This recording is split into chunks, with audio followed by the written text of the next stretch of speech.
Jana was a 19-year-old high school senior with dreams of becoming a doctor when ISIS first came to her village. They came to the village and said, "You have to convert to Islam or we will kill you." Jana, not her real name, is from the village of Kocho, a community of ethnic Kurds from the Yazidi religious minority, which was surrounded and occupied by ISIS early last August. Soon after, Jana says ISIS ordered the entire village to go to the school, where they stole all the people's jewelry, money, and cell phones, and then separated the men from the women. According to a United Nations report, ISIS then gathered all males older than 10 years of age, took them outside the village by pickup trucks, and shot them. A different fate lay in store for the women. They separated the girls and the women who had children and the old women. They took us girls to Mosul, to a big 3-story house.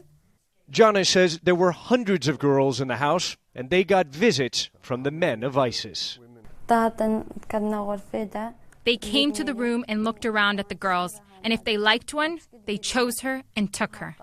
If the girls cried and didn't want to leave, they beat the girl. The guy who chose me was 70 years old, and he took me to his house. There were 4 Yazidi girls there already.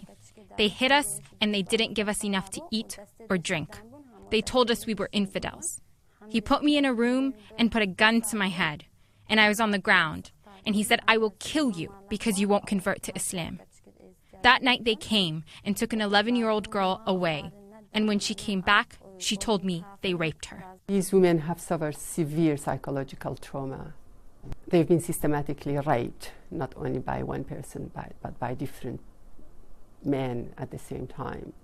Dr. Nazan Bagikhani is an advisor to the Kurdistan regional government and an expert on gender violence. She says ISIS kidnapped more than 2,500 Yazidi women last August after mounting an offensive that triggered a mass exodus of hundreds of thousands of Yazidis and other Iraqi minorities. Since then, she says the captive women have been bought and sold across Iraq and Syria like cattle.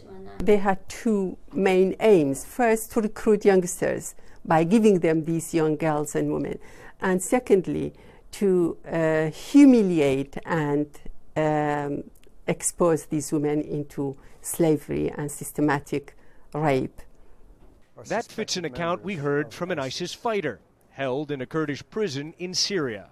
When someone joins ISIS, they give him a girl, marry him off, and maybe $2,000. Since August, Kurdish authorities succeeded in rescuing only a fraction of the thousands of kidnapped Yazidi women. So far, we managed to rescue about 100 women.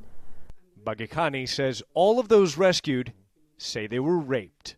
If you could say something to the man who took you to his house, what would you want to tell this guy?